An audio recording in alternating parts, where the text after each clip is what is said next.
There are death sentences handed down the very moment the whole herd begins to run. They know a river of death lies ahead, but what lies behind is more terrifying still. One single individual plunges in, and the entire torrent of lives is instantly swept along after it. Beneath the murky water, colossal jaws need only wait for the prey to come to them. And when the herd instinct grows stronger than fear, the river will decide who survives.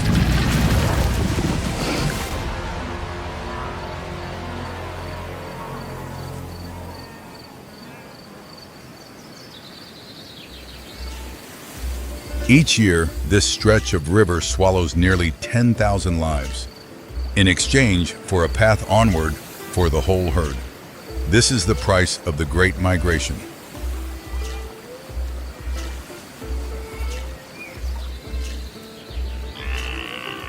They die not from weakness, nor from being too slow. It is simply that, caught in the current of a million wildebeest, an individual who wants to stop has no way to stop at all. The stretch of river has been ready since afternoon. Between two sheer banks rising more than 2 meters high, the black water rushes by, scattered across it dozens of pairs of flat eyes surfacing. Nile crocodiles. Since the start of the dry season, they have lain in wait here for this exact day, because once a year, a colossal meal pours down right on top of them. And what they wait for is coming. To the north, the horizon darkens, but it is not cloud, for cloud does not make the earth tremble. It is dust, churned up by countless hooves. Each year, over 1 million wildebeest leave the Serengeti, heading up to the Maasai Mara, following the rains in search of fresh grass. The migration stretches across the Golden Plains.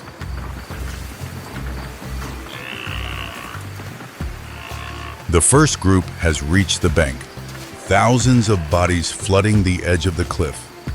Ahead lies a deep drop. Below the drop lies dark water. On the water surface, something waits. The leader looks down. And it freezes. Its eyes register the depth, register the shapes drifting below, while instinct screams a single command: do not step. In this moment, it is still itself.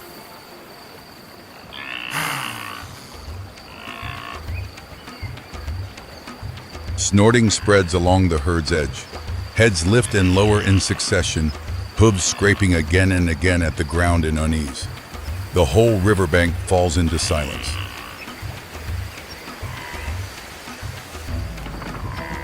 Hundreds of meters from the bank, the herd behind still marches steadily on. They have not yet heard the water, nor has the cliff come into view.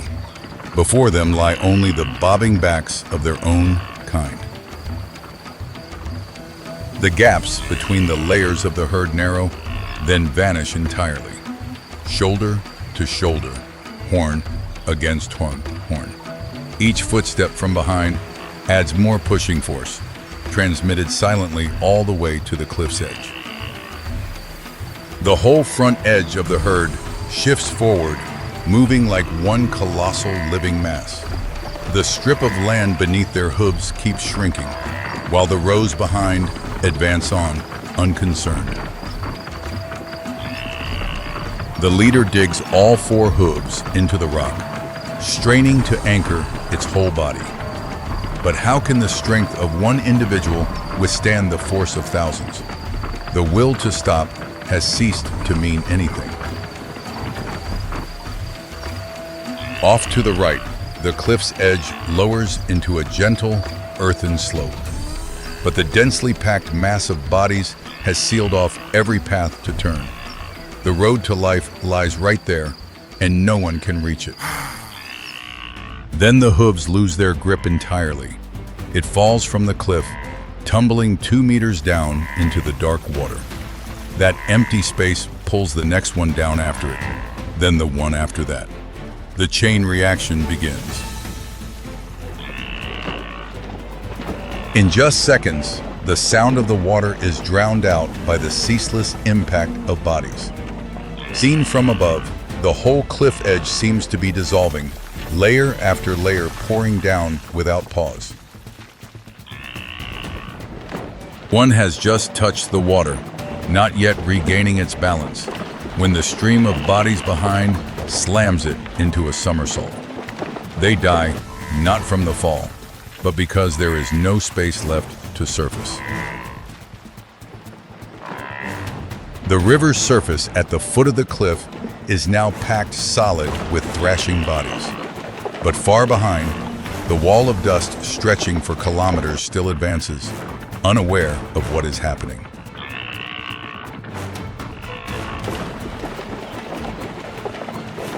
The whole stretch of river turns white with foam thrown up without cease.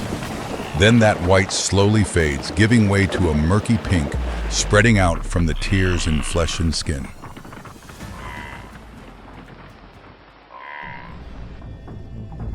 Beneath the cloudy water, several long shapes stir and lift off the riverbed. Not one is in a hurry.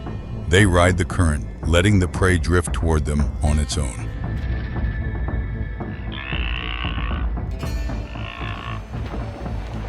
The hunters here do not swim a single stroke.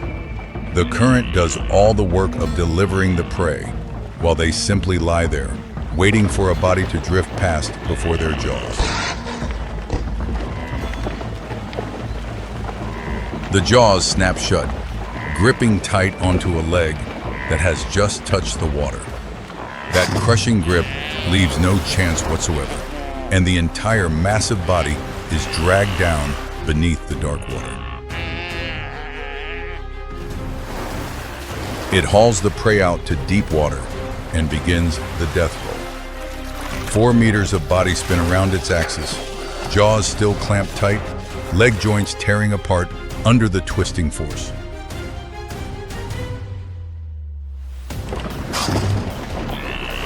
At the same time, that scene repeats all across the river. Dozens of them, each gripping tight to its own piece of prey, churn the whole surface until it seethes as if boiling.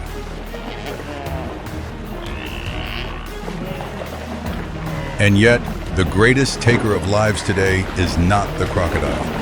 Being trampled and being drowned are the two largest causes. The reptiles take only what happens to fall into their mouths. Each time a head surfaces above the water, it is instantly shoved back under by the bodies behind. Just a few beats later, that spot is already covered over by dozens of other backs.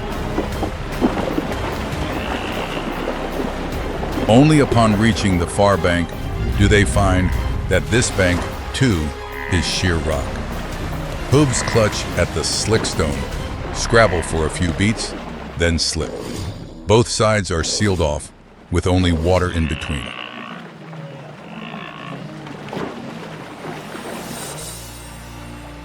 And yet, just a few dozen meters downstream, the river has opened up a gentle, sloping bank of its own. Green grass reaches down to the water. The road to life is laid out right there, and no one takes it. The whole stream swimming below does not veer in the slightest. Thousands of bodies all press toward one side, as though led by an invisible command, ignoring the way out right beside them. The crocodiles in the river are already full, but their jaws still refuse to stop. They seize hold, then release, no longer able to soar or wallow, leaving behind bodies that belong to no one.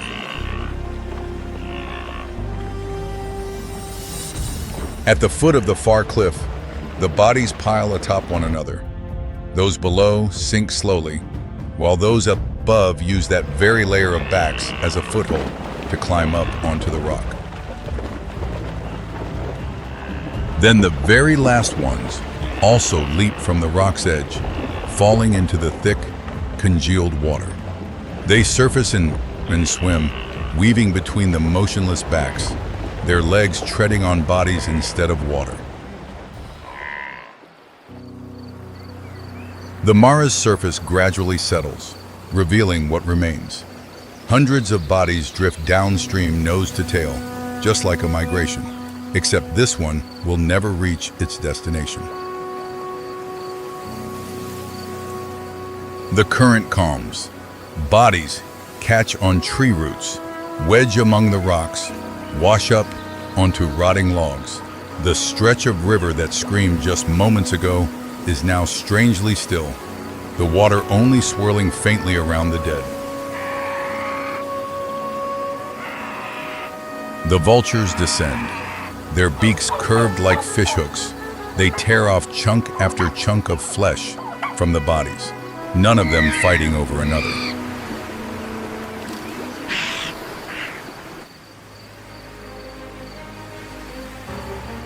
On the far bank, the survivors have already begun to graze. Their jaws are chewing once more, but their bodies have not forgotten the price paid to set foot here.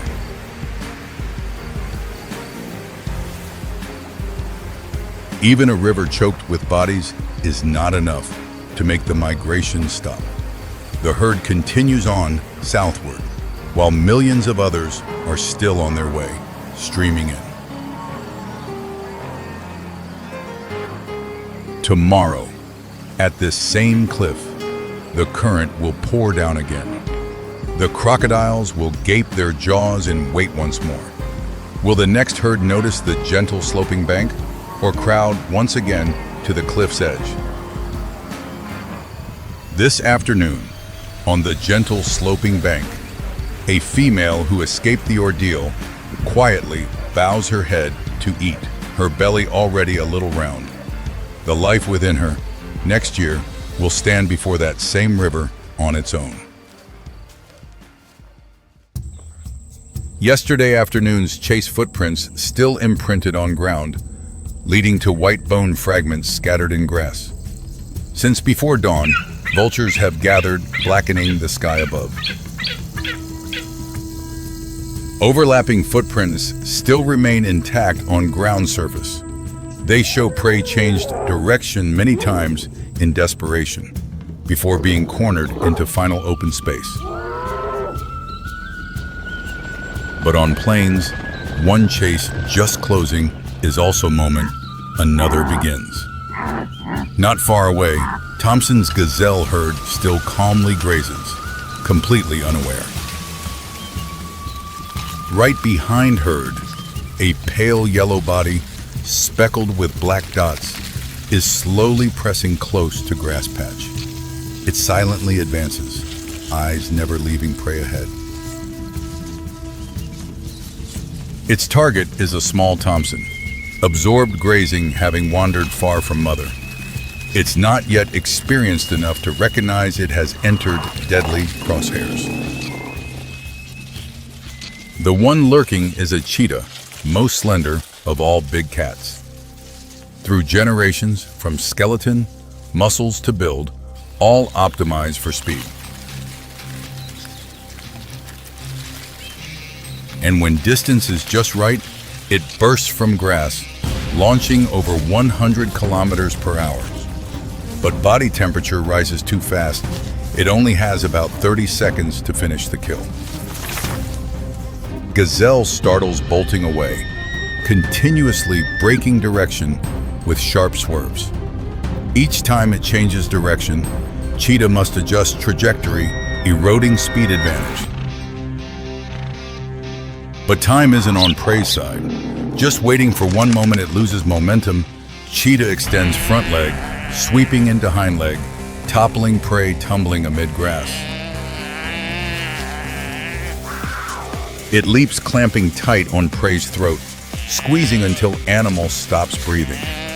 Naturally, weak jaw forces it to hold very long, while body shakes from exhaustion. Hunt has ended, but cheetah still cannot eat immediately. It lies collapsed beside prey, and that's exactly the invitation signal for every thief within few hundred meters. Shortly, piercing, laughing howls echo from horizon. Spotted hyena pack advances straight toward panting cheetah, jaw force enough to break its bones.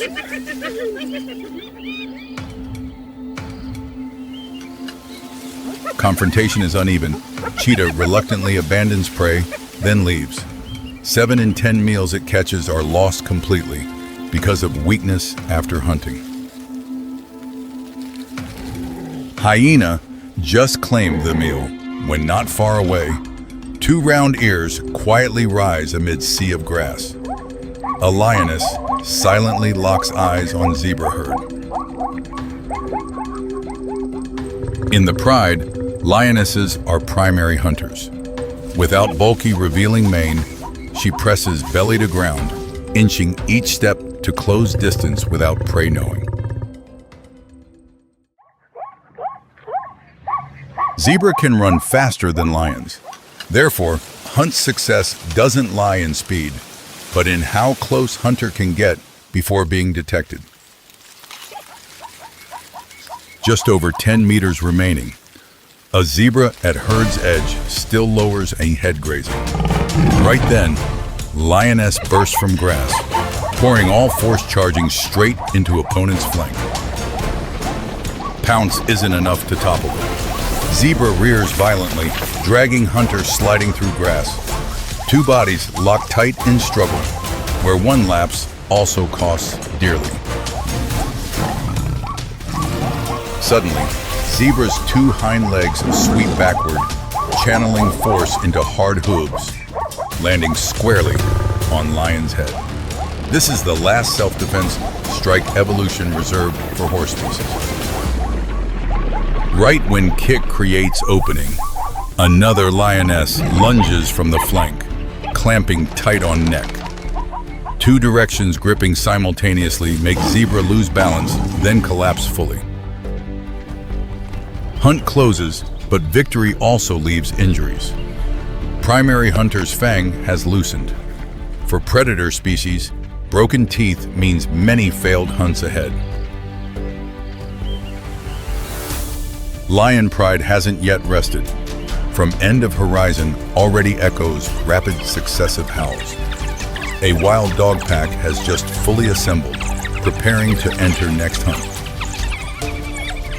Before setting out, entire wild dog pack clusters together, busily licking each other's faces and rubbing against each other. That brief ritual tightens the bond the entire hunt relies on. Lead one sets off, entire pack immediately follows, then spreads in many directions. They don't charge straight at prey, but silently close encirclement gradually. Gazelle herd panics, fragmenting into many groups. But dog pack doesn't chase randomly, instead locks tight on one old, slow individual, persistently separating it from entire herd's protection. Lead group chases full effort, then falls back, letting rear groups surge ahead, taking place. Prey must run continuously, while hunters take turns conserving strength, making distance increasingly narrow. That exact tactic creates hunting success rate among Africa's highest. Entire pack coordinate smoothly like one body, almost needing no pause to signal. When gazelle starts running out of breath, encirclement has also closed tight. In just a moment, small hunters have brought down prey many times their own combined weight. Wild dogs don't linger long. They eat very fast, then leave before stronger opponents arrive.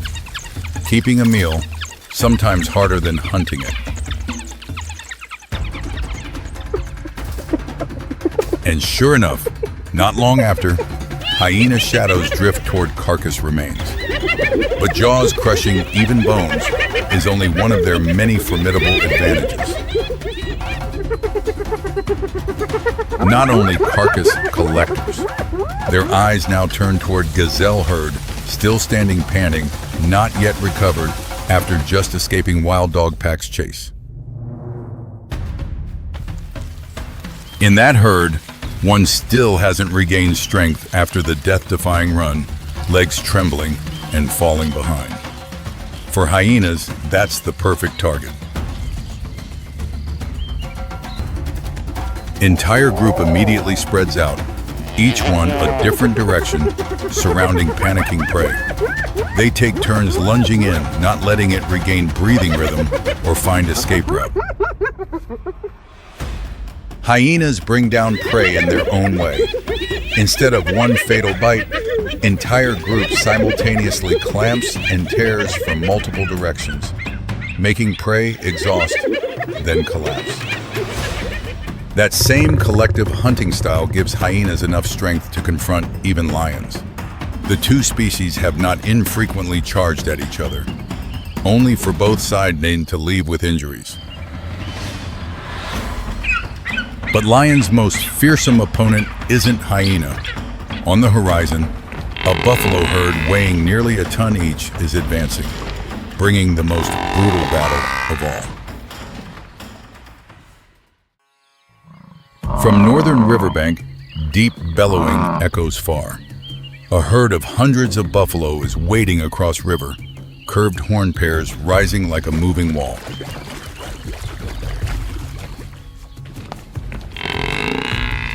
Buffalo are among the few prey that make lions rarely dare hunt alone. Each adult male weighs over 700 kilos, gore force enough to injure the hunter. Lioness pride has already waded in riverside grass. They don't aim at entire herd, but patiently lock on to one old buffalo, leisurely following behind its kind. Just reaching shore, it's immediately surrounded. Two lionesses pin hind legs, another lunges onto back, locking tight on neck, weight from multiple directions, toppling the massive creature down. Seeming like hunt has ended, lion pride starts leisurely tearing at prey. But suddenly, they sense danger approaching, then simultaneously raise heads. Just seconds later, hundreds of buffalo turn back. This is one of few hoofed species knowing how to rescue kindred, because each individual is an important link of entire herd. Entire buffalo mass charges back toward lion pride. Successive horn pairs keep hurling hunters off prey carcass, forcing hunters to quickly release meal to preserve their lives. For first time today, top hunters must turn their backs fleeing. Buffalo herd only chases until opponents have retreated far enough, then stops, not risking further. Old buffalo lies motionless amid grass with wounds crisscrossing. Entire herd silently surrounds its body, standing still as if bidding farewell to a companion bonded across many dry seasons. Buffalo herd slowly departs. Lion pride only watches from distance. On plains, knowing when to give up is sometimes also survival skill no less than hunting. Evening gradually descends over Serengeti. Far beyond horizon, dust streaks still endlessly appear, then vanish amid vast sea of grass. Today's battles are just a few small cross-sections amid a world of countless changes. Because when one confrontation closes, another silently unfolds. The dry season returns to the savanna once more. The sun bakes the earth until it cracks, the last watering holes dry down to bare mud, and the vast grassland is left with nothing but a scorched gold. The lion pride lies listless beneath the trees, ribs jutting out one by one. The cheetah gives up and abandons its territory. The hyena wanders twice the distance and still comes back with nothing. Only there, on that rocky outcrop, a dappled figure still basks leisurely in the sun. Muscle rolls beneath its glossy coat. Nothing about it suggests a creature that has gone without food.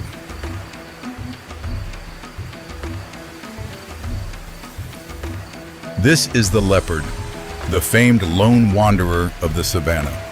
From on high, its golden eyes lock onto a herd of impala grazing at the foot of the cliff.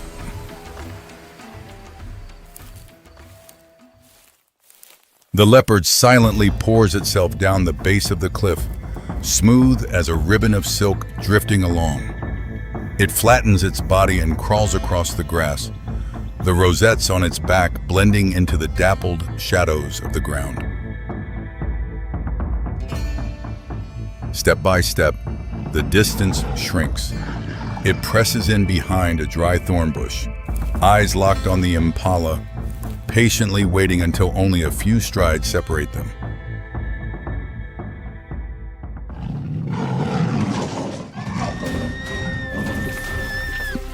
The leopard bursts from its hiding place like a coiled spring released. In just 2 bounds, it lands on the impala's back, pins it to the grass, then closes its jaws on the throat until the final breath.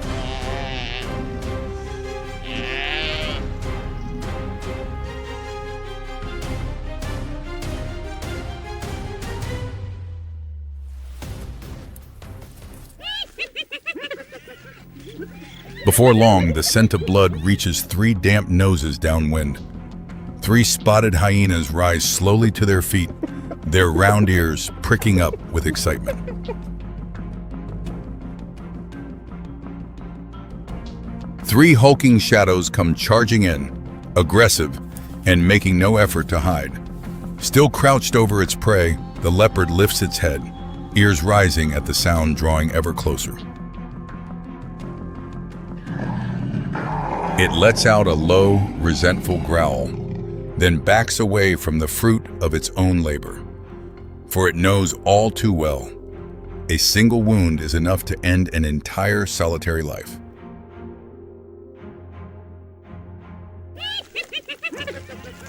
The hyenas swarm around the impala's carcass, wolfing down the stolen prize. A few dozen paces away, the true hunter can only watch its meal dwindle away.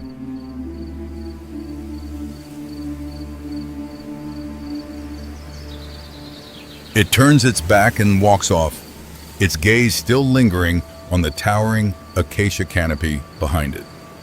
Today's lesson is a costly one. Down on the ground, a lone creature can never hold on to its meal. Having lost a large meal, the leopard does not lose heart waiting on luck. It does not leave in search of new lands, but returns to its familiar territory, starting over from the smallest thing.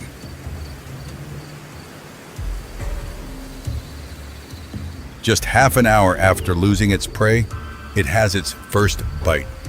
A bird swoops down looking for seeds, and a clean pounce closes the moment before it can take wing.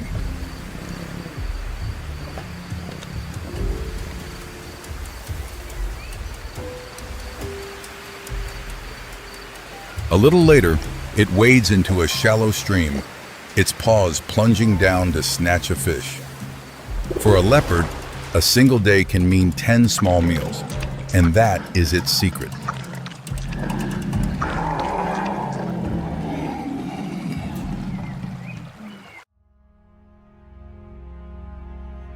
The next morning, another herd of impala falls into its sight.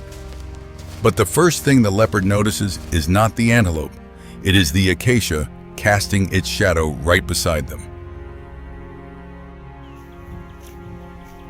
It approaches far more slowly, seeking not a bush, but a tree. Tucked behind the rough acacia trunk, the leopard measures with its eyes the short distance from the herd to the base of the tree.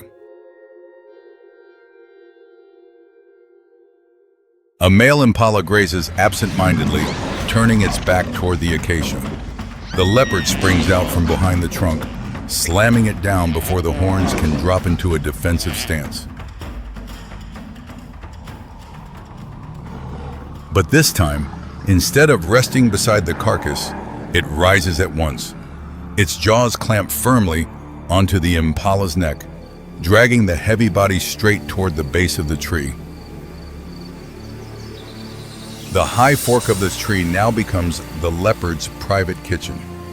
The meal rests there, out of reach of nearly everything on the ground, waiting for it to return and nibble over the course of several days. Before long, a pack of wild dogs comes charging to where the scent of blood leads. Vultures too spiral down, circle by circle, only to end up bewildered before a patch of grass with nothing left on it. From up in the leaves, a scrap of bone slips from the leopard's mouth and falls to the grass below. That dry, brittle sound reaches the ears of a troop of baboons just passing beneath the acacia. Shrill screeches ring out at once, short and urgent. This species of monkey has a signal all its own for the leopard, not to be confused with the alarm calls for eagles or lions.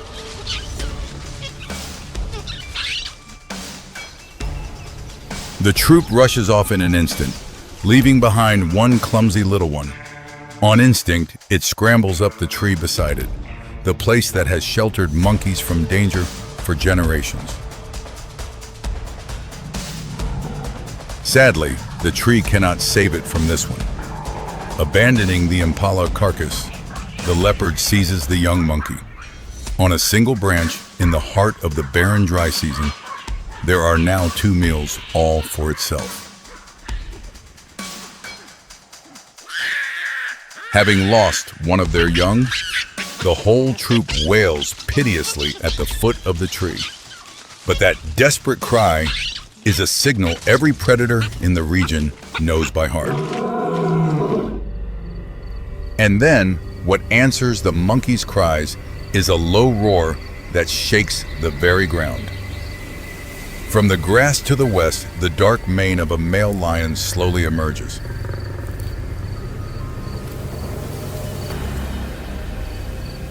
The leopard instantly presses its body flat against the branch, motionless as a patch of bark.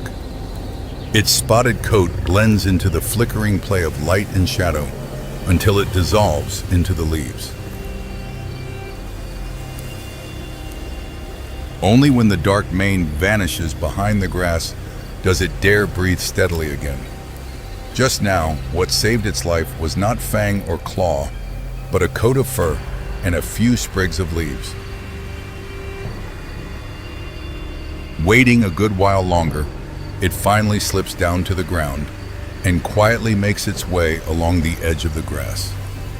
After every upheaval, the leopard always walks a circuit of its territory to check on everything. At a tree on the edge of its territory, its nose suddenly wrinkles in wariness. The bark bears the claw marks of another, and on the wind lingers a scent entirely unfamiliar.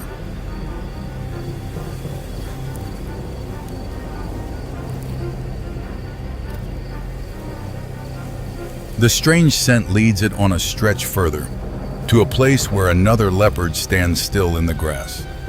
The newcomer has a smaller build. Both stand rooted to the spot, 2 pairs of golden eyes locked on each other and refusing to look away. The territory's owner lowers its body, bares its gleaming white teeth, and lets out a low, muffled growl. That battle ends before it can even begin. The one who came later flattens its ears, drops its gaze, then slowly retreats, choosing defeat to keep its body whole.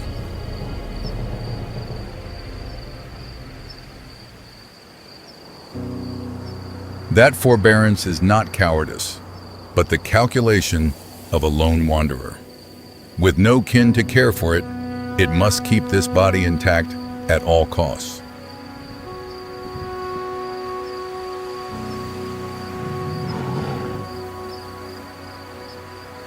Back at the acacia, the leopard climbs up to finish off its unfinished meal. The sunlight has begun to fade, but the meat hanging on the branch is still enough for many more days.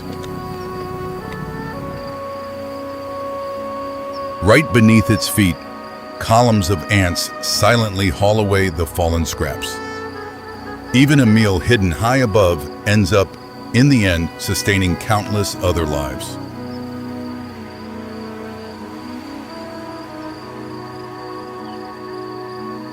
The dry season is still long, and at the forest's edge, another shadow looms closer. That one does not climb trees nor hunt by night, yet it survives in an entirely different way.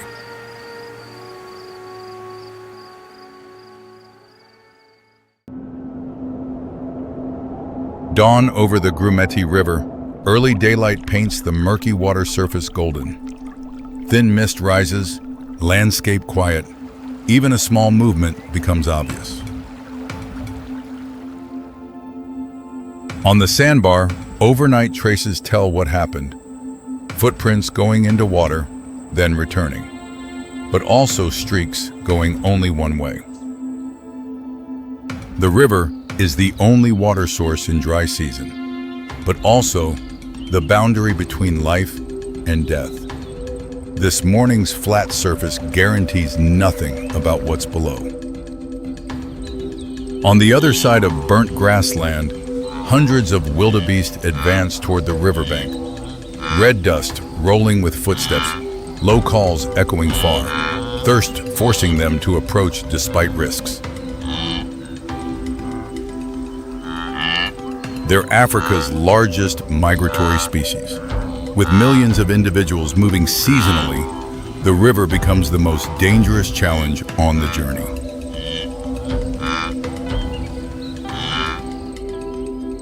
Bodies adapted to grasslands, long legs for running, curved horns for goring, but underwater they lose advantage and become vulnerable. In dry season, the herd must drink water daily, no other choice. Thirst draws them to the riverbank, though always knowing danger hides below.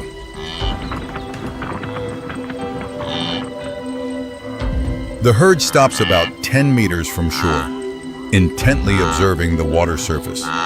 No one dares step forward first, because instinct warns pioneers rarely return. Thirst overwhelms fear. A large male steps down first, water rising from hooves to knees. It lowers, head drinking hurriedly. Each second head down is a second losing vigilance. Seeing the male safe, the entire herd moves closer. Vigilance quickly decreases as thirst overwhelms, creating the most dangerous moment. Less than 4 meters from shore, two pairs of eyes have been waiting. Motionless, patient, they track each step, waiting for prey to enter inescapable distance. Prey in range, the male lowers head to drink, muzzle touches water. Less than 2 meters from crocodile jaws, countdown begins before the attack. To understand the danger right before eyes, one must look at the creature hiding at the bottom since before dawn. Species virtually unchanged for 200 million years because the design was perfect from the start. Nile crocodile, reaching 5 meters long, weighing over 700 kilograms. Bite force, exceeding 3,700 pounds per square inch. Strongest among all animals living on Earth today. Its tactic is lying motionless, lowering heart rate, conserving energy, waiting for prey to approach on its own, then lunging extremely fast, locking jaws and dragging underwater. After locking jaws, crocodiles perform the death roll, spinning body to tear prey. If not dead yet, it drags deep down, letting water complete the rest. This morning, the male wildebeest lowering head is only 2 meters from crocodile jaws. Sensory organs help it receive vibrations, determining prey position without needing to see yet. Only 1 meter remains. Crocodile tightens tail, parts jaws, while wildebeest lowers for one more final gulp, completely unaware that's the last peaceful moment. Water surface explodes. Crocodile lunges up, clamping tight on prey's head. Tremendous bite force locks rigid, heavy body, jerking wildebeest down into the water. Herd panics, running upshore, dust billowing thick. Only the trapped male held head underwater, 4 legs thrashing hopelessly, cries choked between mud and waves. Crocodile begins death roll, body coiling underwater, but wildebeest still resists, hind legs gripping bottom, trying to hold against violent spinning force. The spin isn't strong enough to bring down large prey. Crocodile changes tactics, stops spinning, and drags wildebeest toward deep water, where legs can't touch bottom and all advantages vanish. Wildebeest resists fiercely, hind legs kicking bottom, maintaining position. Head gripped, but body still above water surface. Each second still breathing is each second nurturing hope of life. Adrenaline surges. Wildebeest jerks hard, pulling crocodile towards shallow water. Nearly escaping at times, head surfaces, eyes wide open, gasping breaths echoing amid the water. But crocodile won't release. Jaws locked tight, begins pulling back. Wildebeest slips footing, loses grip point, gradually dragged back to deep area. The tug-of-war tilts toward water. Water rises to neck, then to head. Everything ends when legs no longer touch bottom. Wildebeest dragged under, river surface quickly returns to flat calm.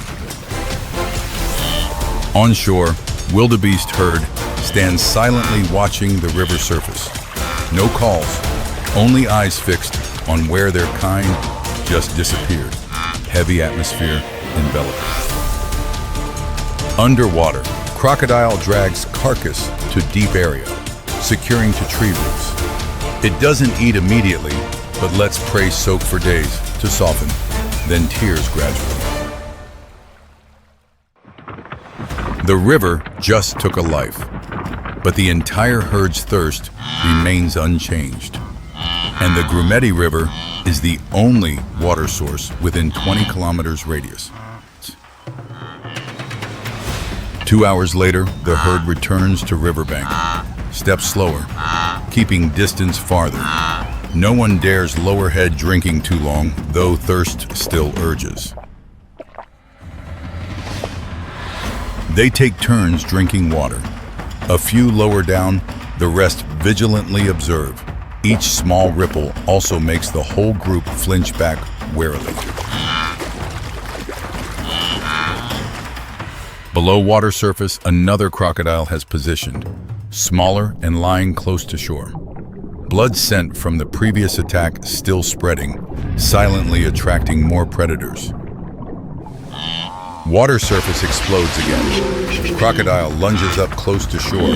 Jaws snap down, nearly hitting wildebeest's leg, but misses, making entire herd rush up shore in chaos. No one caught, but the attack shows the river isn't safe at any distance. Crocodiles control even the water's edge, where the safety boundary is thinner than wildebeest thought. Herd stops 50 meters from river, breathing heavily, eyes glued to water surface. Thirst unresolved, midday sun rising high, making dehydration increase rapidly. Another half hour passes. Thirst again defeats fear. Herd advances toward river, choosing new position 100 meters further upstream, where bank is gentler and water shallower. They don't know crocodiles also move. Beneath murky surface, they silently drift, following herd upstream, like invisible shadows. Herd begins drinking. Only a few go down to water's edge. The rest stand guard. A female steps deeper, seeking clearer water, inadvertently advancing exactly into crocodile ambush position. The largest crocodile lunges up, jaws locked tight on female wildebeest's neck. Fatal position near blood vessels. Bite force piercing through skin and flesh, holding prey unable to escape. Tug of war begins. Female wildebeest's legs still touch bottom. It kicks hard, trying to pull crocodile back towards the shore. Because only losing footing, all advantages will vanish. Battle lasts in over 4 minutes, rare with crocodiles. Female wildebeest still resists, continuously kicking, pulling, and keeping head above water to breathe. Second crocodile suddenly appears from behind, biting the rear. Two pulling forces in opposite directions make prey torn between heavy bodies. Wildebeest still resists, but third crocodile charges in, biting near head. 3 directions, pulling simultaneously, make it lose footing and drag completely off river bottom. Female wildebeest dragged under. Water surface churns then settles, foam spreading long with current, closing the battle as river swallows another life. Blood scent spreading in water attracts more crocodiles. 5, 6, then 7 heads emerge, converging on one point. Wildebeest carcass becomes collective feast, uninvited. On shore, wildebeest herd stands silently watching the reddened river surface. No signal needed, they understand. Then turn backs, leaving, abandoning this water point to find elsewhere. Grumeti River always flows, crocodiles present everywhere, no safe place, only places not yet attacked, and herds still must drink before dark. That's the law. To live must drink, to drink must come to river. Each approach is accepting risk, trading between thirst and life. Evening descends, water surface returns to calm. Midday traces swept away, vultures circle but don't descend, because the river has kept everything. Underwater, well-fed crocodiles lie scattered, heart rate slows. They can fast long, but still wait, following millions of years of survival instinct. Upstream, herd finds shallow section to drink. They only lower quickly for seconds, then retreat. Drinking style carrying survival nature, no more peace. Each attack deepens instinct. Next generation will fear water more, drink faster, keep distance farther, increasing survival chances through passed down memory. And crocodiles also evolve. Next generation more patient, lying closer to shore, waiting longer, because prey increasingly vigilant, and only the most patient can hunt. Dusk covers Grumeti. Water shifts from blue to deep red, this time from skylight. But that beauty conceals danger as light gradually weakens.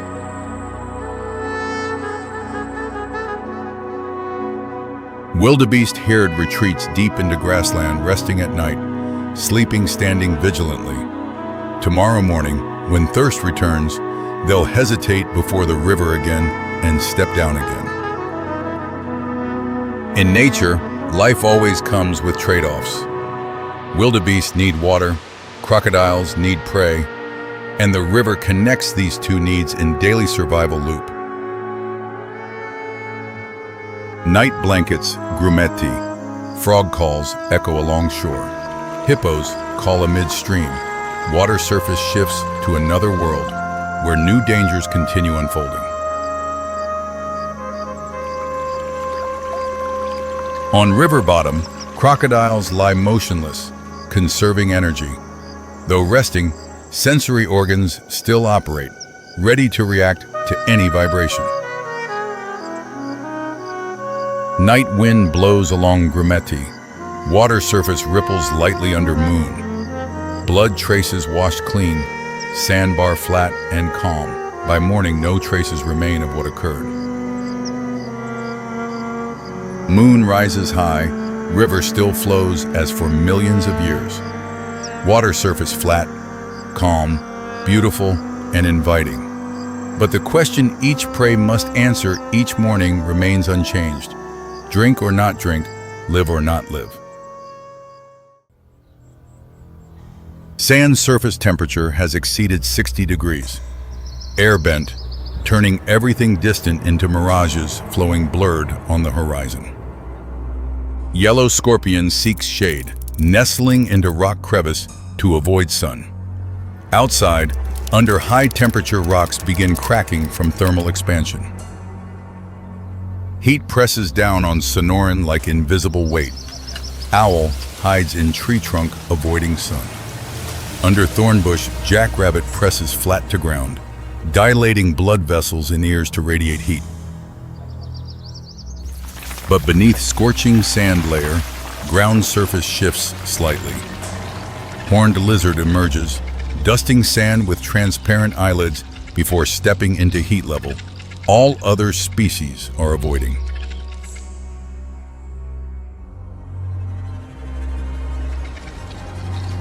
It possesses osteoderm armor layer, helping adapt to harsh heat. Red ants crawl across nose and head spikes, while its body not yet warm enough to react. Tongue flicks out extremely fast, rolling up each ant, then swallowing whole. On dessert, energy-conserving hunting strategy, more important than pursuit speed. Horned lizard walks, and at cholla bush edge, another movement appears. Small burrow entrance stirs. Two long whiskers poke out, sensing ground vibrations. Desert mouse stands motionless before burrow entrance, only ears continuously rotating, detecting sounds. After seconds of vigilance, it finally steps into dangerous open space. Long hind legs help it leap far and change direction instantly. It dashes between mesquite bushes, exposing itself on bare sand surface.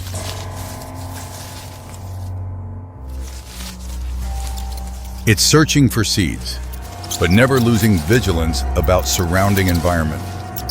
For desert rodents, danger typically comes from above. Above, two golden eagles glide on thermal currents, barely needing to flap wings. They've appeared since ground began absorbing heat. With vision 8 times human, plus talons creating grip force over 2,800 pounds per square inch. Golden eagle has locked tight on small brown dot between two bushes right when it left burrow. Eagle tilts wings, adjusting descent trajectory, calculating wind and prey's running direction. Wrong angle causes failure and wastes energy on dessert. On ground, mouse detects round shadow advancing on sand, immediately flees, changing direction, lunging toward a rock maze instead of running straight to familiar burrow.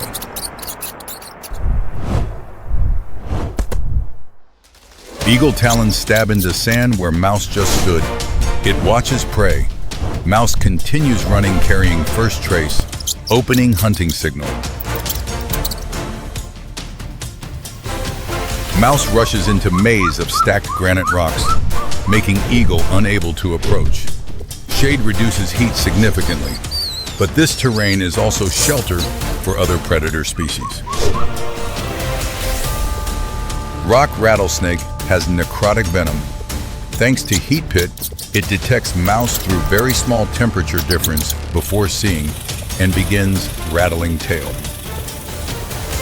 Mouse freezes. Ahead is snake. Behind is eagle. But instead of panicking, it calculates escape chance when snake strikes and misses, needing about 3 seconds to coil back. Opportunity will open. Mouse creates vibration, stimulating snake to strike first. When strike lunges forward, it leaps sideways, then passes through narrow gap in very short time.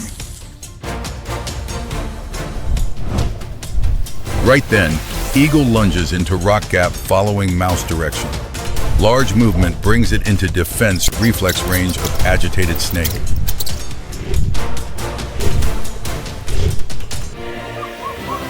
Snake launches second strike. Fangs only graze eagle's chest feathers, forcing predator to spring back out, yielding rock maze to true owner.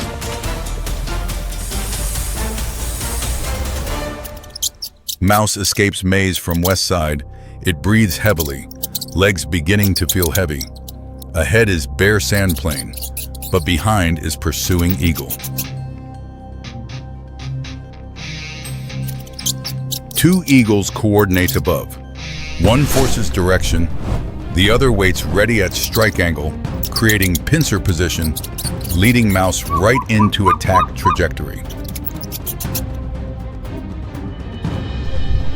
Cactus branch makes it slip slightly, but it still struggles to keep running, driven into talon range, diving down from about 30 meters height. Just as the talons were about to make contact, the mouse spotted the hollow skull.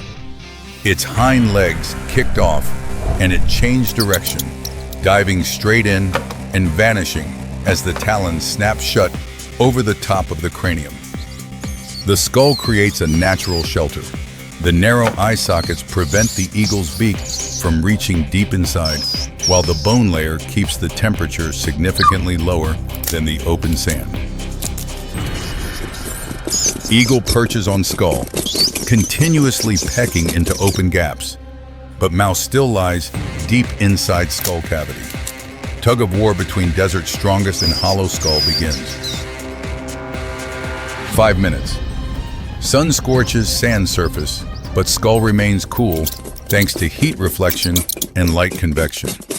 Meanwhile, eagle must continuously shift feet to force mouse to run out. After 10 minutes, one perched on cactus begins losing patience, scanning for other targets, while the other pecks one last time, but still powerless before skull. Finally, eagles fly away in turn, abandoning energy-draining hunt, leaving skull in desert midst with mouse still alive inside.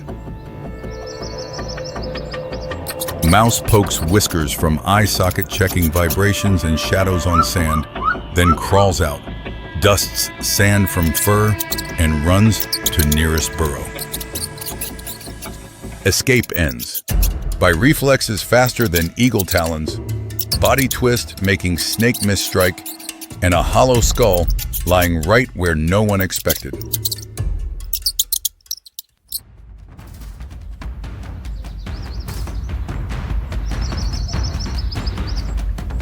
Eagles have ascended high again, and eyes still scanning.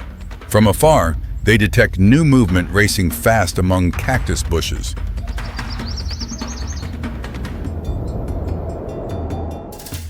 Zebra-tailed lizard, running at 30 kilometers per hour speed, black-white stripes bobbing.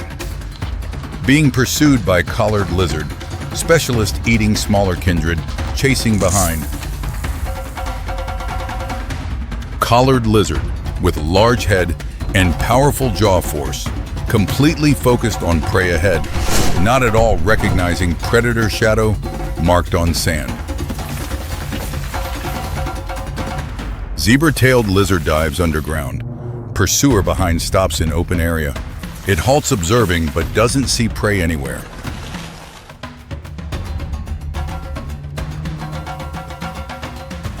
Above, eagle has locked target early, waiting for exact moment lizard stops in open ground to dive from most advantageous attack angle. Collared lizard hears wind whistle behind, but reacts slowly. Body too hot, after chase making legs lose half speed. 2 meters become unreachable distance.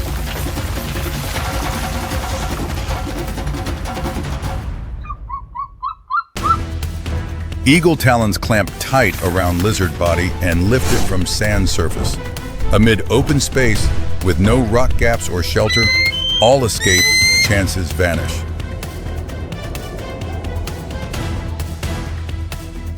Eagle carries prey flying to nest on large cactus tree, while zebra-tailed lizard silently stays under sand, surviving by being faster than what once hunted it.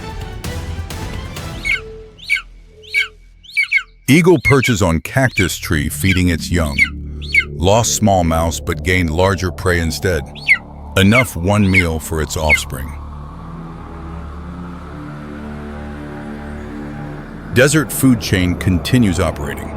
Seeds feed mouse, insects feed lizard, lizard feeds eagle. Then decomposing carcass returns nutrients to soil and plants. Horned lizard lies pressed on warm rock after eating enough ants. Bone armor layer protects body, while blood squirting ability helps drive away many predator species. In cool burrow, mouse is moving, thanks to extremely efficient water concentrating kidney system, helping it live almost without needing to drink water amid arid desert. Rattlesnake still coiled. Slow metabolism helps it fast many days. Waiting for temperature to drop, then begins night hunting with heat pit.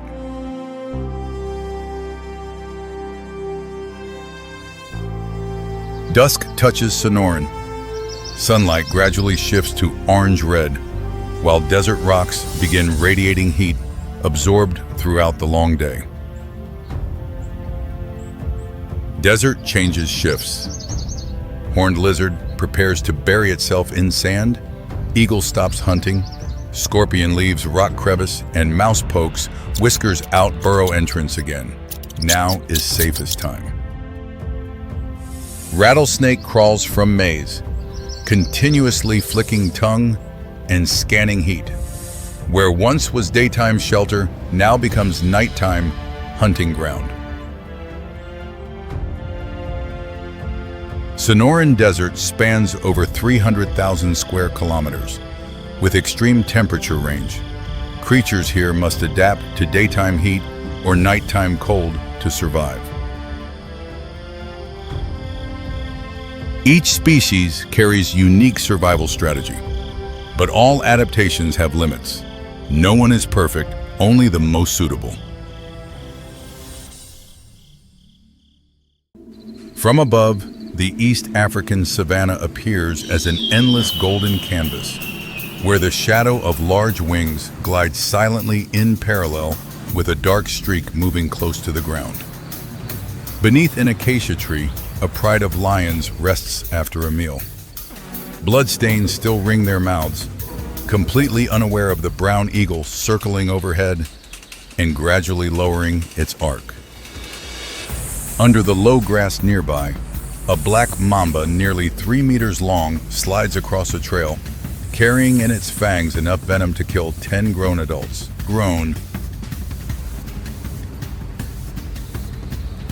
The eagle suddenly folds its wings and dives, talons driving straight into the mamba's midsection. Wind screams through the feathers as the large shadow rapidly covers the grass below. Talons pin the target to the red dust. The mamba immediately coils in resistance, whipping its head around at extreme speed, its venom-loaded fangs ready to strike. The mamba tightens around the eagle's wing, locking it in place, and leaving the eagle thrashing helplessly as the venomous fangs continue searching for an angle on the neck. The eagle pecks repeatedly into the snake's body, but each strike only causes the mamba to tighten further. Two bodies roll across the red earth, dust billowing in clouds, feathers and scales tangling together.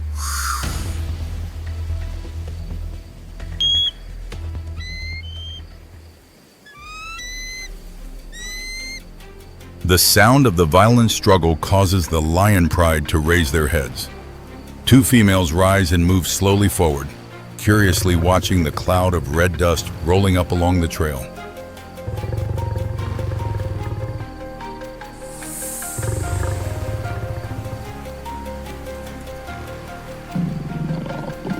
One lowers its muzzle toward the brawl.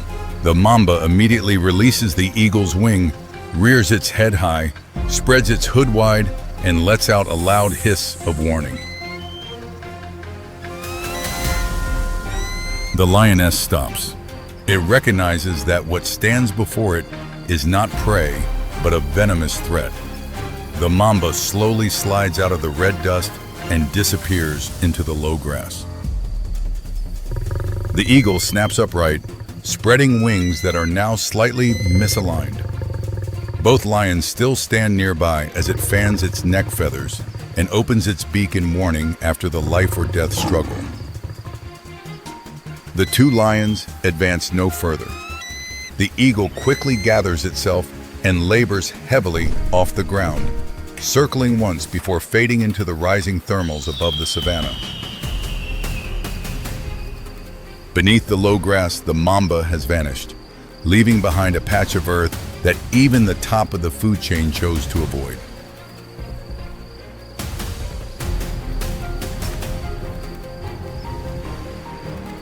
In the end, all three species walked away.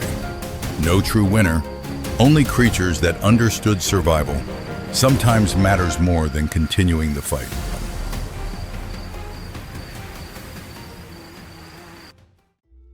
Far from the red patch of earth, a secretary bird, nearly 1.3 meters tall, strides across the blazing grassland, its scale-armored legs ready for snake hunts across the ground.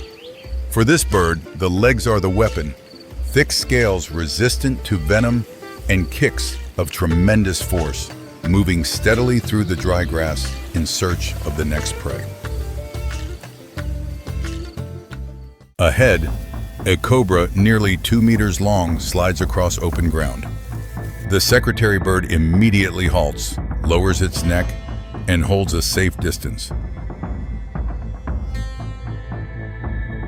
The cobra quickly rears up, spreads its hood wide, and opens its mouth in a threat display. But the secretary bird only steps slowly sideways, forcing the snake to rotate with it. The snake suddenly lunges forward, but the moment its body is fully extended, a strike like a thunderbolt drives straight into its midsection, slamming the cobra down onto the red earth. On the next attack, the secretary bird again leaps backward at the right moment and delivers a reverse kick into the oncoming head, sending the snake staggering. By the third exchange, the cobra is slower. A kick straight down to the top of the head sends the snake's body thrashing across the ground, unable to raise its neck again. The secretary bird delivers a few more decisive kicks, then picks up the cobra's body and walks on across the grassland, as though the hunt just completed was nothing more than a routine part of the afternoon.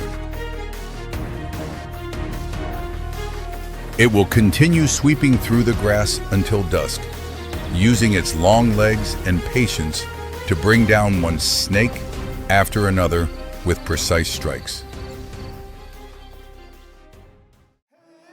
The sun-scorched grassland belongs to those who hunt from above.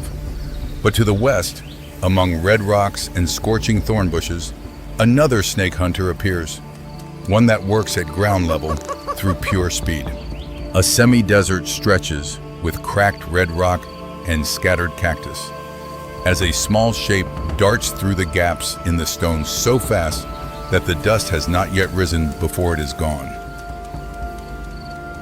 That is the roadrunner, a bird that hunts with long legs, a tail like a rudder, and a ground speed exceeding 40 kilometers per hour rather than wings. Ahead, a desert snake slides across open ground. The roadrunner spots the prey and immediately changes course, driving straight toward it without slowing. The snake quickly coils into a defensive posture, but the roadrunner simply circles continuously, forcing the opponent to keep changing direction until the movements of head and body begin to fall out of sync. The snake's strike misses. The moment its head extends forward, the roadrunner has already looped behind it, driving its beak hard into the back of the neck and slamming the snake's body against the red rock. Keeping the prey gripped in its beak, the roadrunner repeatedly slams the snake's body against the rock until the entire body goes limp and stops responding. Right where the chase ends, the hunter begins eating its prey. Each portion of the snake's body disappears between strong jerks and steady swallowing.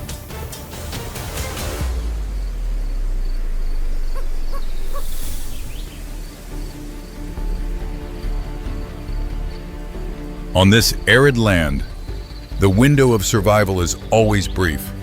Just minutes ago, a living creature was finding its way to survive. Now it has become the energy source sustaining another life.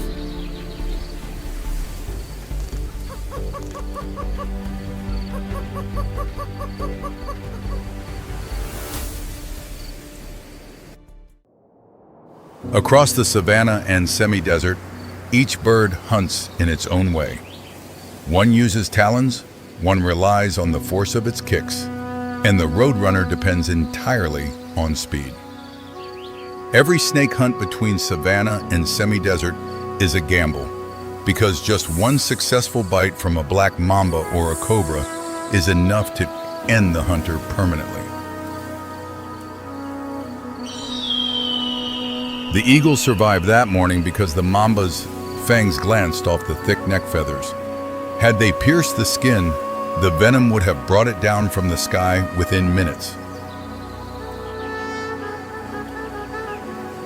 For the secretary bird, the leg scales are the final line between life and death, because if the cobra could reach the unprotected thigh, the outcome would be entirely different. The roadrunner is different. No armor, no grip strength, only raw speed. Every loop around the snake is a bet of its life for the sake of its young.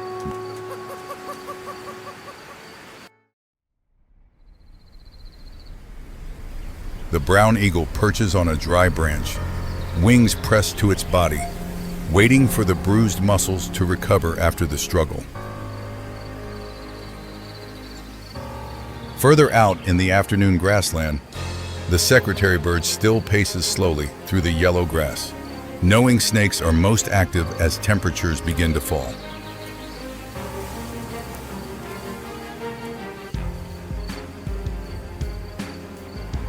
Across the semi-desert, the mother roadrunner continues driving through the scorching rock crevices to find food.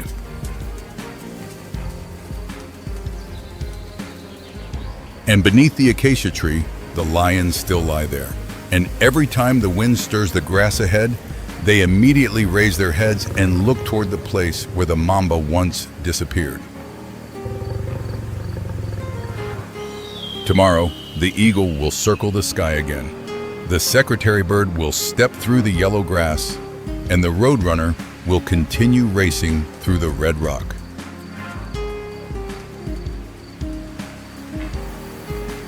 But the snakes will continue to exist as well.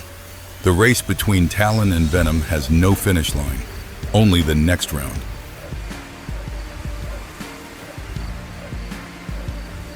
When the last ray of sunlight leaves the savanna, the mamba still slides silently through the wind-stirred grass, fast enough and venomous enough that no one wants to cross its path a second time.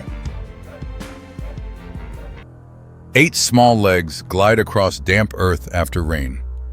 The Sydney funnel web spider is drawing its first threads of silk, weaving a door of death right on the ground surface.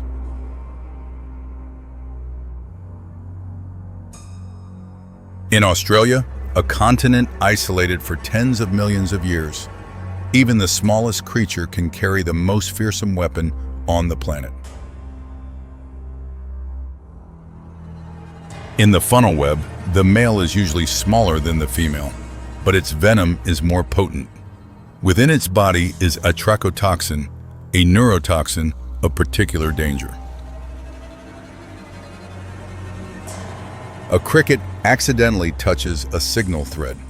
From the bottom of the funnel, the spider launches upward, fangs driving deep and delivering venom in about 1/10 of a second. The prey quickly becomes paralyzed. That small meal restates a rule of this continent. Size does not determine the level of danger.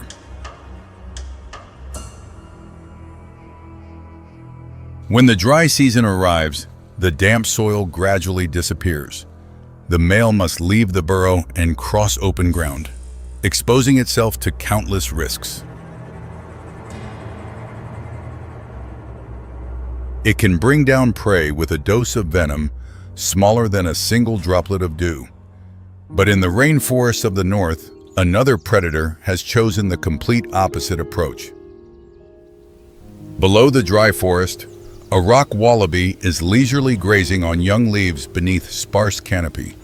Its wide field of vision makes it believe it is standing in a safe position. In the branches above, a scrub python quietly descends. A body as thick as a thigh wraps around the trunk, moving the heavy mass of muscle silently downward. This is the longest snake in Australia, capable of exceeding 5 meters. It needs no venom. Its coils alone are enough to squeeze the life from prey through sheer muscle. When the patterned head lowers to eye level, the wallaby finally recognizes the danger. But it is already too late, every direction blocked by tree shadow and the descending snake. The strike unfolds right where the prey felt most safe. The muscular coils close in beneath the canopy, branches shaking violently, then going completely still. The struggle ends quickly. As the python begins to swallow its prey, the ground below trembles faintly with the footsteps of a creature weighing nearly 100 kilograms.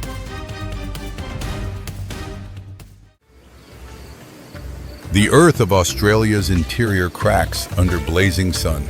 A mob of red kangaroos grazes in the afternoon, young pressed close to the mother, a familiar sight in every image of Australia. But across this broad expanse, there is only one shallow pool left. Groups of kangaroos stand around the edge, and access to the water determines the order of the entire mob. 2 males step forward from either side, broad shoulders, muscle taut beneath red fur, thick tails pressed to the ground like pillars supporting the entire body. They rear upright facing each other, both arms raised, then drive into each other. Punches landing on faces, wring dry in the hot air, neither side giving ground. When the balance has not yet broken, one shifts its weight onto its tail and drives both hind feet hard into the opponent's belly. Sharp claws tear skin, red dust rising in dense clouds. The one struck staggers backward, struggling to right itself. But the opponent is already pressing in, continuing to drive force, pushing it into a position with no way out. The male falls a third time and cannot rise. It breathes in rapid bursts, then springs up and backs away from the pool, defeated. It turns and leads its females away to find another source. The whole group gradually disappears across the sunlit grassland. The young one hops unsteadily at the rear, all heading along a strip of grass stretching to the horizon, not knowing whether water lies ahead. The winner remains beside the pool, breathing hard. Its mob moves in, muzzles touching the shallow water. That small pool was held by strikes that the weaker could not have won for themselves.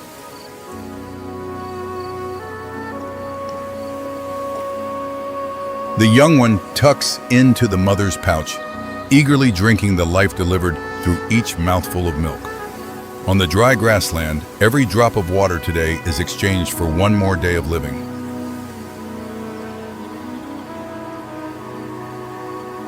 The male red kangaroo, weighing nearly 90 kilograms, fights with both arms and legs.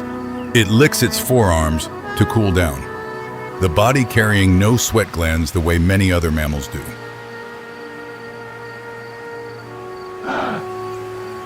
Behind the familiar gentle appearance, the red kangaroo is in fact a survival fighter, ready to drive into combat to claim water for the entire mob.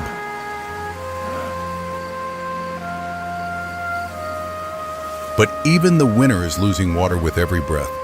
The water source drains a little more each day, and when it disappears, this grassland holds no place for anyone.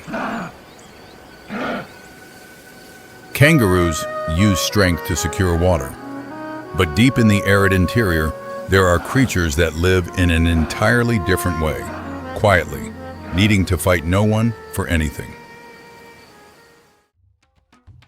The red desert of Australia's interior, where life seems impossible, yet a thorny devil still picks its way slowly across the sand, its body covered in sharp spines. Those spines are not for fighting. Each one carries a tiny groove that channels water. When dew condenses, the water flows along the skin and directly into the mouth. Every early morning, a thin dew settles across the desert. Hundreds of microscopic water droplets simultaneously flow across the spine-covered skin, gathering into an amount sufficient to keep it alive in the arid zone. Its skin shifts colors with the temperature, darkening to absorb heat in the cold, lightening to reflect intense sunlight when the ground burns.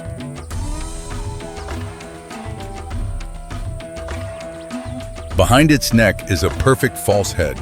When attacked, it lowers its real head and presents the decoy from the rear. The predator lunges into a harmless empty space. Spines for collecting water, skin for regulating heat, false head for deception. The desert did not produce a creature, it produced a complete survival mechanism.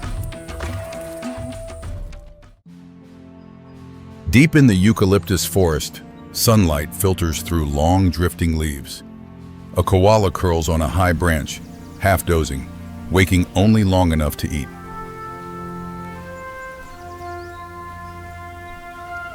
That slowness is the strategy. Eucalyptus leaves are low in nutrition and laced with toxins, so the koala sleeps most of the day to save energy for its liver working constantly to detoxify. The koala wakes from a long sleep. Eyes barely opening, it slowly reaches for the nearest eucalyptus leaf and puts it in its mouth, chewing slowly, a leaf that most mammals avoid entirely. But for the koala, this is a food source without competition. What is toxic to every other species nourishes it year-round, regardless of drought or heavy rain.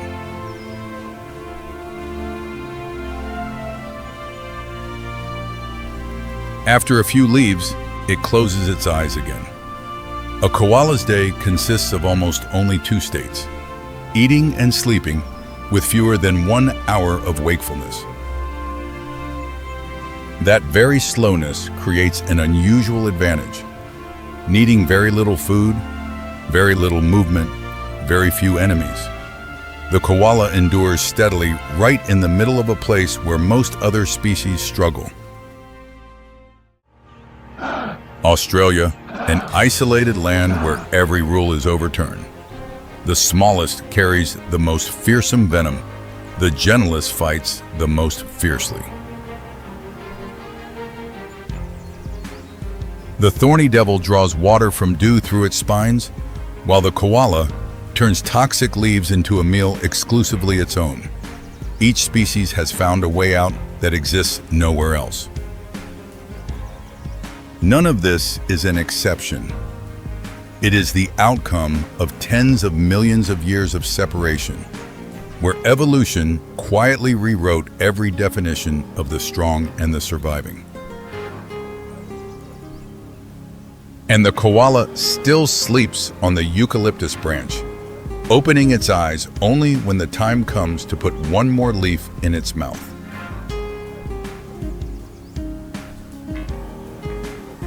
From the coastal rainforests to the endless red desert, life in Australia did not choose the easiest path. It chose the most extraordinary solutions in order to survive. And that is precisely what has made Australia one of the most unique evolutionary laboratories on the planet, where nature continues to astonish the world. A long dark shadow glides past the base of a tree, then vanishes. It has just slipped beneath the canopy of an Asian tropical rainforest. And at the end of that silent glide, another creature is about to run out of any chance to escape. Black, metallic sheen scales slide across a bed of decomposing leaves. A forked tongue continuously samples scent molecules, guiding the king cobra toward its prey through the dense, humid forest.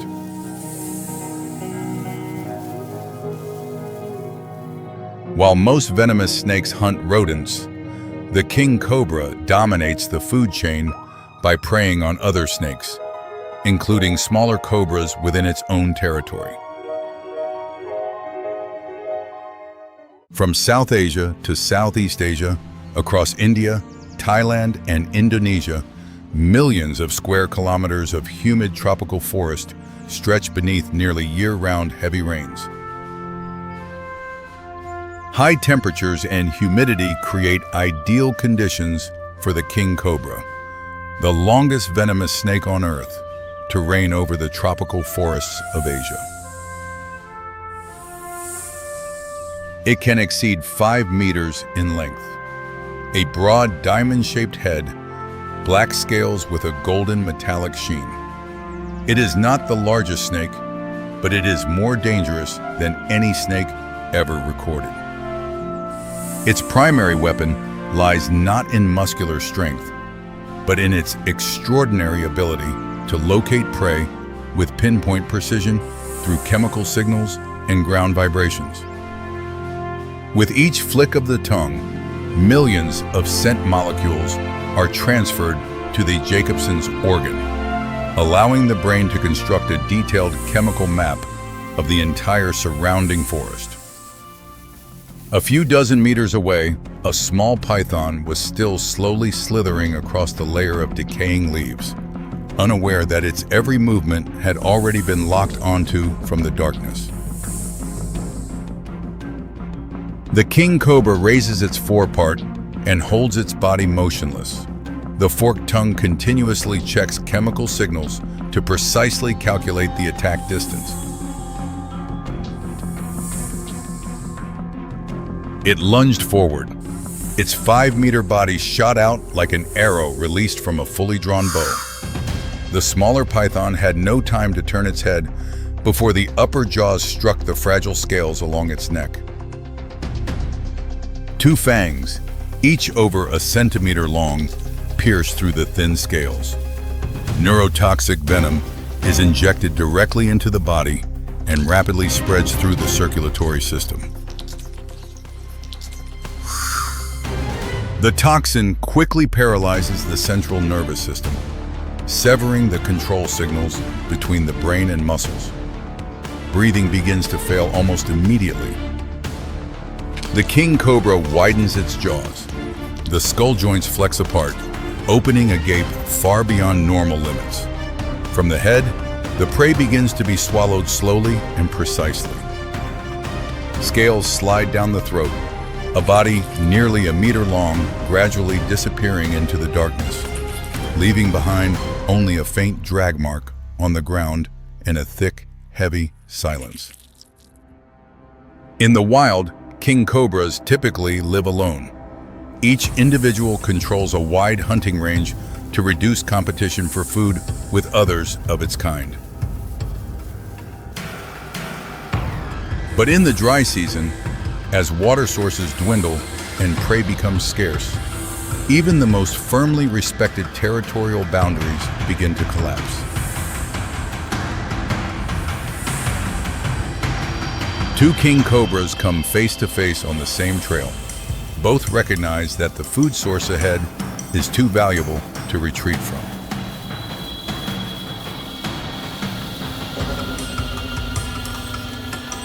Forebody raised high, the king cobra flares its hood. They coil around each other, pressing the opponent's head toward the ground, a sign of tension before a true fight for survival.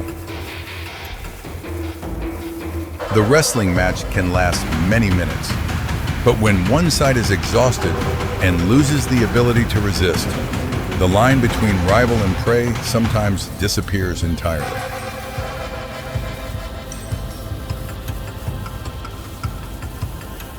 The larger one pins its opponent's head to the ground before delivering a bite. Fast, precise, directly to the neck region. Resistance fades with each passing second. When the sun sets, only one individual leaves the trail, its body visibly distended. For the king cobra, being the same species carries no privilege whatsoever. But even the cannibal is not invincible. Within the same forest exist creatures that cannot be subdued by venom, and that can bring down even a king cobra.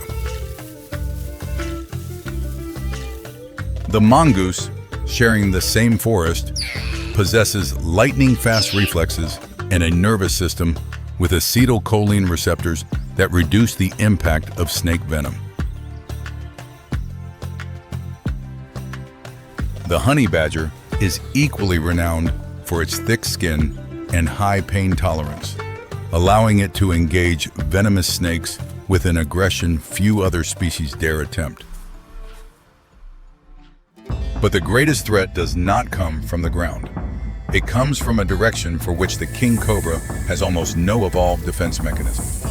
As it glides into an open clearing, the canopy above has already been watching in silence for some time. Over 20 meters up, a pair of yellow eyes has long since locked onto its target. The crested serpent eagle is in no hurry. It waits for the moment the prey's body stretches out fully. Wings open wide, spanning nearly 2 meters.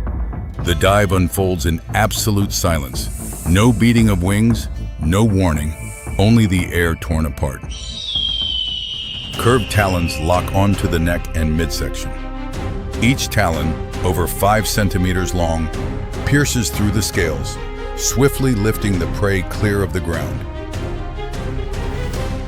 In the air, the king cobra loses every foothold needed to orient a bite. Its body thrashes through open space, every attack mechanism rendered useless.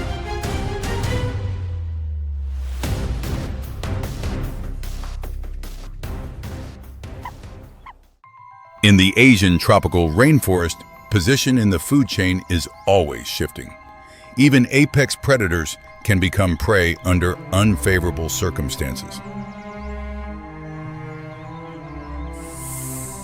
The king cobra plays a vital role in controlling reptile populations. A decline in their numbers can alter the ecological balance across many tropical forests.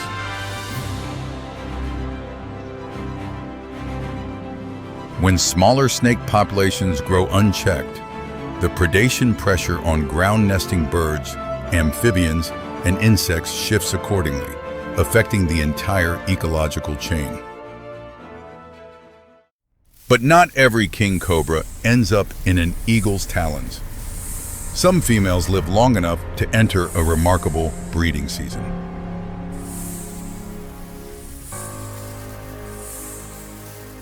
Unlike most snake species, the female gathers dry leaves and uses her body to coil and push them into a nest mound nearly half a meter high, a rare nesting behavior among snakes.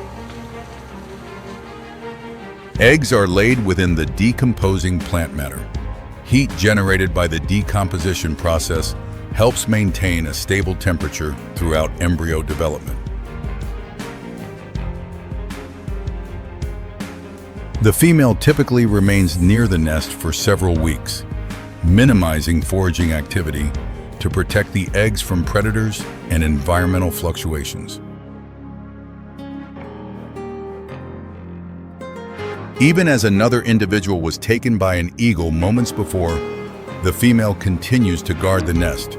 The instinct to preserve the lineage operates independently of any surrounding event.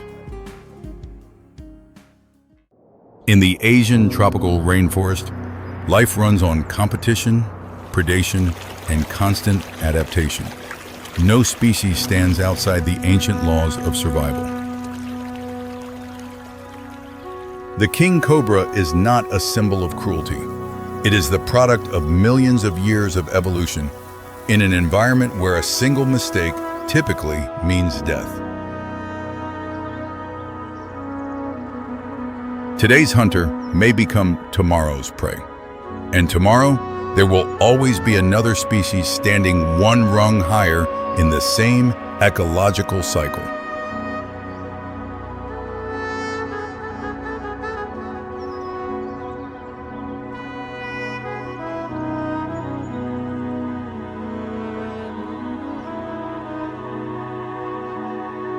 The forest continues its motion in silence, needing no audience, needing no name, only the cycles of survival that existed before us and will continue long after us all.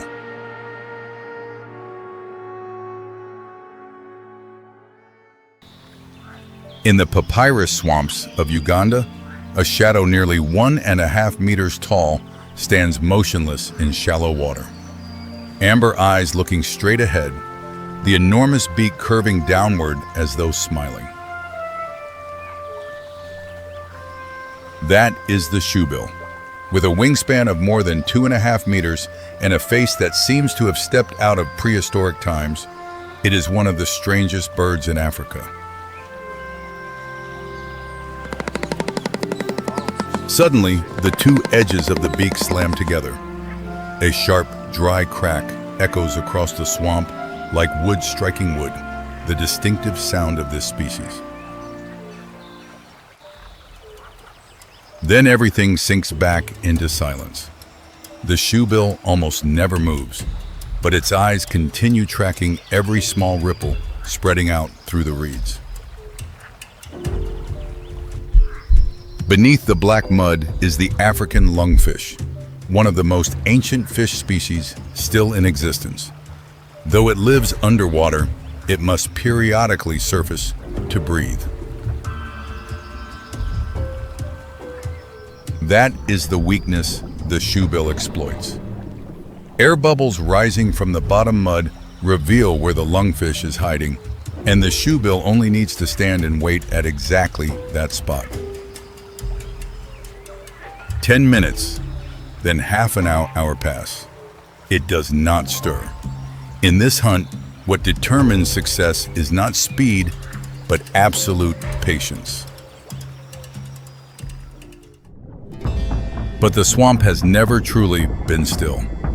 A hippopotamus wades through, heavy legs churning up the bottom mud and sending waves rippling across the surface.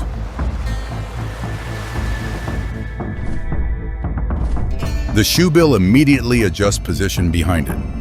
It knows that disturbances at the bottom often cause fish hiding in the mud to lower their guard. The hippo passes out of sight and the mud gradually settles. The shoebill stops, eyes locked onto the spot in the water where air bubbles have begun rising steadily. The long neck muscles begin to compress very slowly, loading force for a single strike.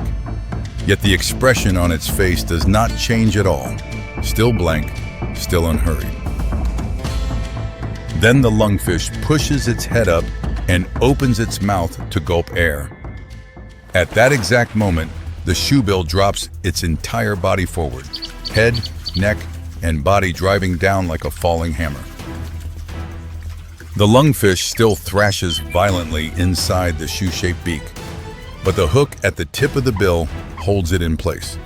Only seconds later, the prey has disappeared down the shoebill's throat. After swallowing, the shoebill stands still again at the water's edge. But this time, it does not look down at the swamp surface. It looks up to track a wing shadow that has just passed overhead. That is an African fish eagle, wingspan nearly 2 meters. In this wetland, it is one of the most formidable rivals the shoebill faces. Drawn by the hunt that just unfolded, the eagle drops lower, circling the area of water where the lungfish was just pulled from the mud, probing for an opportunity. The shoebill does not retreat. It spreads its enormous wings wide and raises the shoe-shaped beak toward the rival in an unmistakable declaration. After a few circling passes, the eagle changes course and flies away. The shoebill folds its wings and returns to its familiar silent stance among the reeds. But what matters most to it is not on the water surface. Deep within the expanse of papyrus is a large nest of dry grass, where the next generation is beginning its life. Each breeding season, the shoebill typically lays 2 eggs. After more than a month of continuous incubation, the first chicks begin breaking through the thick white shell. They are born with fluffy gray down and a still stubby beak. It is hard to believe that these small, bewildered chicks will one day rule the swamp. With each passing day, they begin leaving their resting spot, practicing balance on their long legs and observing every movement of the marsh around them.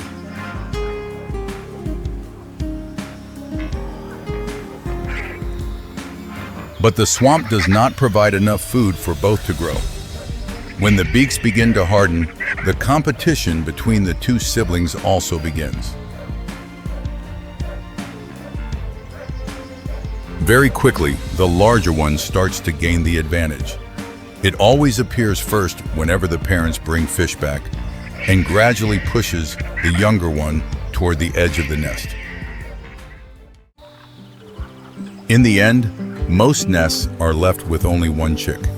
The parents barely intervene, allowing that harsh competition to select the individual strong enough to reach adulthood. A few months later, the sole surviving chick has grown large enough to leave the nest and begin an independent life.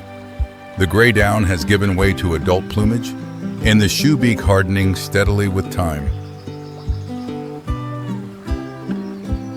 One day, the spot it chooses is not beside lungfish bubbles, but a crocodile nest a few meters away, where the mother crocodile is lying guard over her just hatched young. The mother crocodile quickly registers the unusual visitor appearing near the nest. She holds her position, eyes never leaving the tall shadow standing at the water's edge. But the crocodile brain is wired to react strongly to movement. As the shoebill continues standing as still as a dry tree stump, the mother's vigilance slowly eases. Around the nest, tiny crocodiles, just a few days old, are swimming lazily about. Their still soft skin is exposed right within the sight line of the one waiting. The sun continues rising higher. The heat blankets the entire swamp, turning the mudflats around the nest into scorched dry ground under the midday sun. Meanwhile, the young are still too small to understand the danger. They splash and swim, drifting a little further from their mother's protective circle with every passing minute. In the end, the heat wins. The mother crocodile slides into the shallows to cool down, eyes still directed toward the nest, but her body has moved away. The moment of waiting has arrived. Between the mother and her young, there is now a few meters of shallow water, short enough for the shoebill to close in, but too far for the mother to intervene in time. Every step placed in the water is lighter than a falling leaf. In the swamp, even one small ripple could bring the mother crocodile turning back.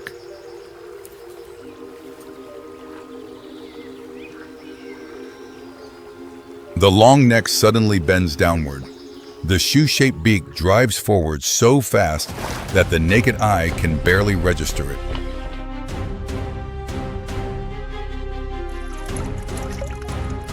By the time the water sprays upward, a young crocodile is already sitting inside the wide beak. The entire hunt ends in a single beat.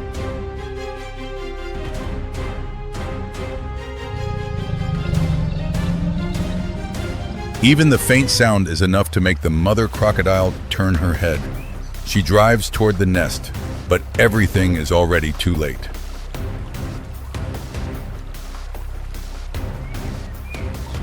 The shoebill swallows its prize clean, then quickly backs away from the water's edge. The distance just created is enough to avoid the desperate countercharge.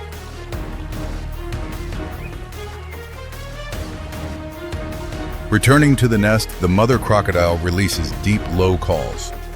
But one of the young in her clutch will never answer again.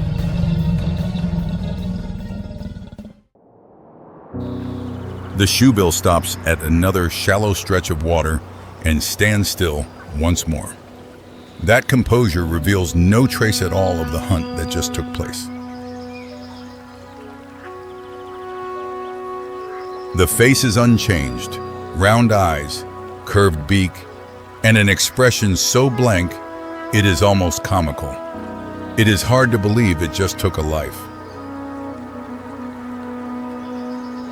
From lungfish buried in the mud, to large fish beneath the reed beds, to young crocodiles, very few creatures in the swamp are entirely safe from that beak. And yet, after everything, it only stands there.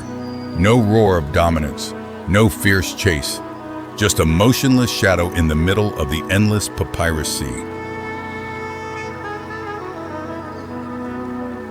And perhaps that is precisely what makes the shoebill one of the most formidable hunters in Africa. The more still it stands, the more the swamp has reason to be afraid.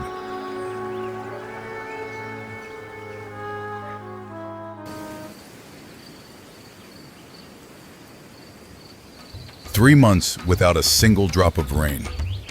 The last pools of water are quietly shrinking. The earth has cracked into long stretching patches, the grasslands scorched dry under the sun. Around the water's edge, countless overlapping footprints, some fresh, some old, all lead to exactly one place, the only place where life still has something to hold on to. A zebra bows its head to drink, ears still angled backward in unease. A few steps away, an impala bolts in alarm at nothing more than its own shadow.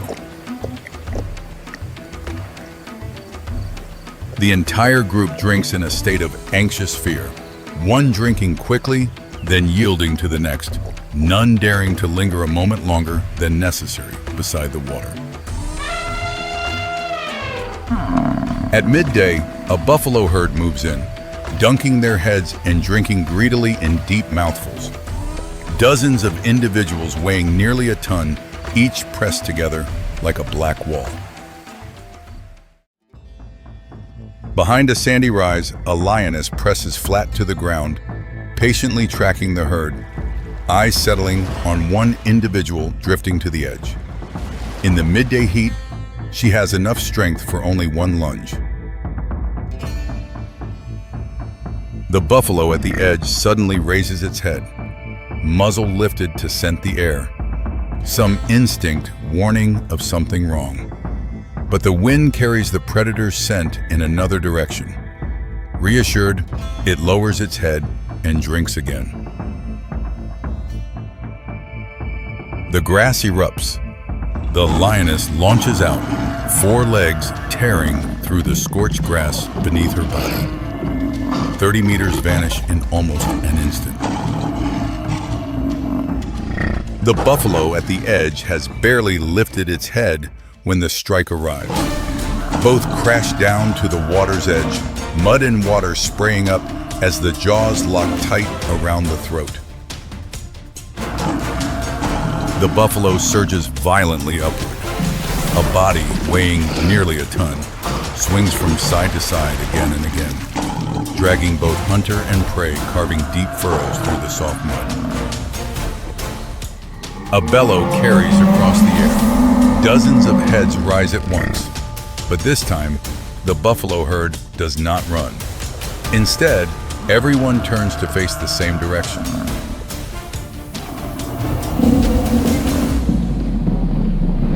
The massive bodies surge forward together, horns lowered, driving straight toward the one holding their herd member down.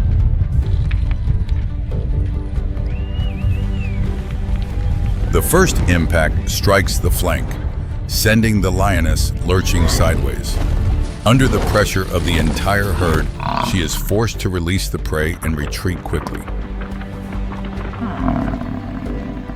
But it is already too late. Throughout the minutes of having its throat held locked, the buffalo has long since stopped breathing.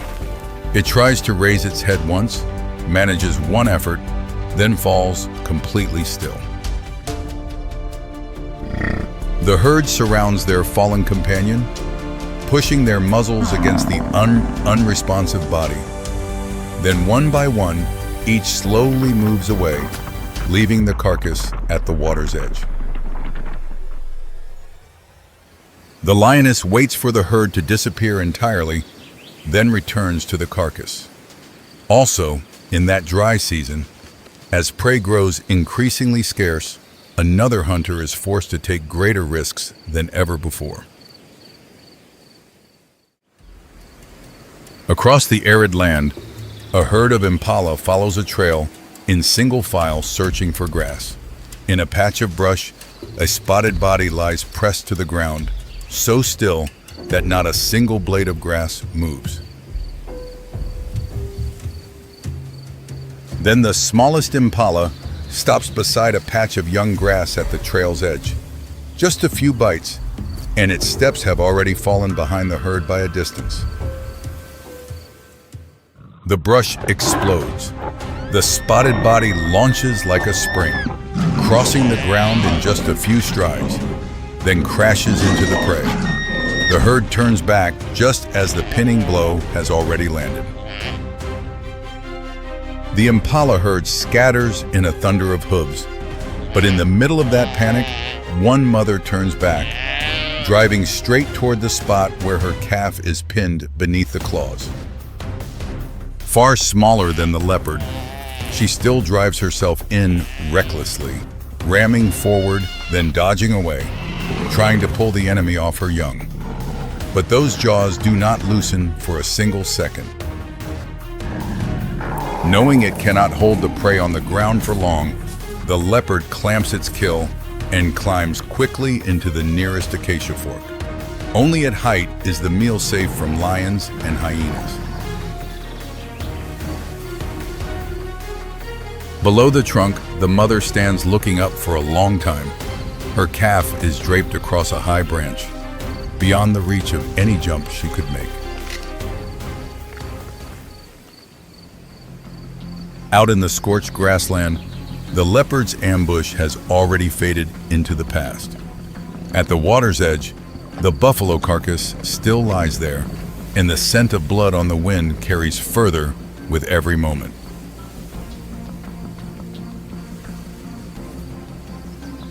The first shapes appear on the horizon. Before long, more than a dozen hyenas are shuffling in, eyes fixed on the mass of flesh lying at the water's edge. Mid-feed, the lioness suddenly stops, ears flattening, lips pulling back to bare her teeth. She stands alone beside her prize while the rest of her pride is far away. The hyenas do not rush in. They spread wide into a crescent, slowly closing the encirclement. Hoarse laughing calls rising from multiple directions around the mudflat. One suddenly wrenches hard at the meat from behind. Almost simultaneously, a few other shapes press in from the flank. The lioness spins sharply, striking back repeatedly. She brings down one that is too bold, but the moment her claws pull back, other jaws have already found her flank before it has time to heal. The lioness pulls back, roaring hard. Ahead, the spotted backs still slowly tighten the circle. Not one of them is strong enough to bring her down, but the whole clan together is enough to make her yield ground. The instant she abandons the carcass, the entire clan surges over it. The crack of shattering bone mixes with the sounds of snarling competition, carrying far across the plain.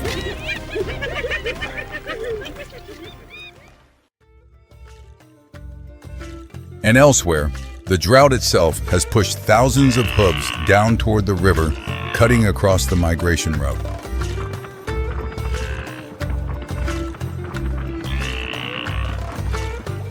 "20 kilometers to the south, the Mara River coils through the valley floor. Beneath the murky water, a massive shape lies motionless, blending into the silt.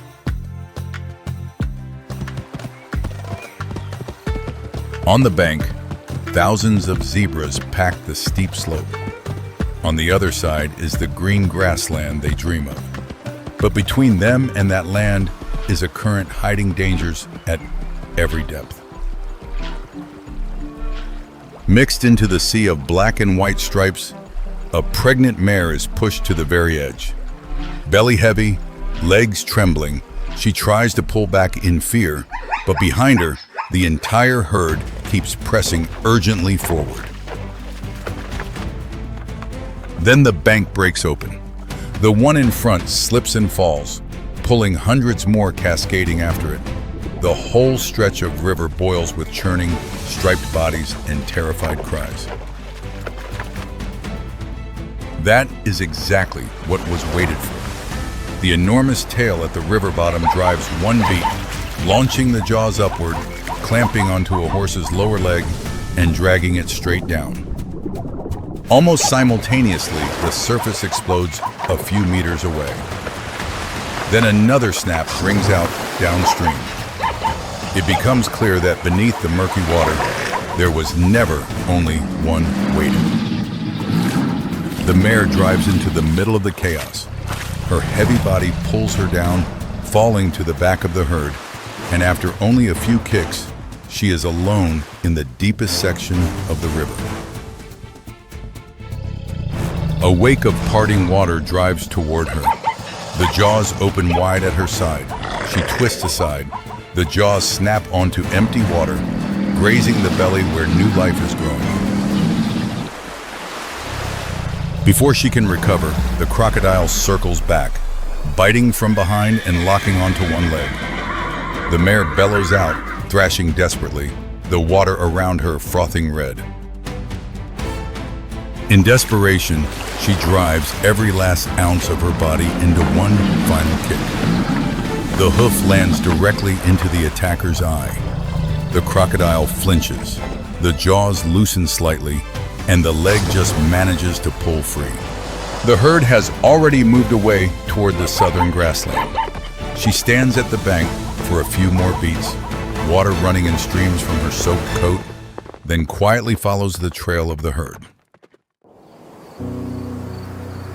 Late afternoon settles over the savannah. The last shadows stretch long across the scorched grass, and the ground still carries all the marks of a day full of upheaval. Then the wind shifts direction. Black clouds pull in from the horizon, and thousands of muzzles across the grassland all detect the same scent that has been absent for many months, the smell of damp earth. The first raindrop touches the cracked ground. The harshest dry season has quietly drawn to a close, and on the savannah, a new cycle of life begins again.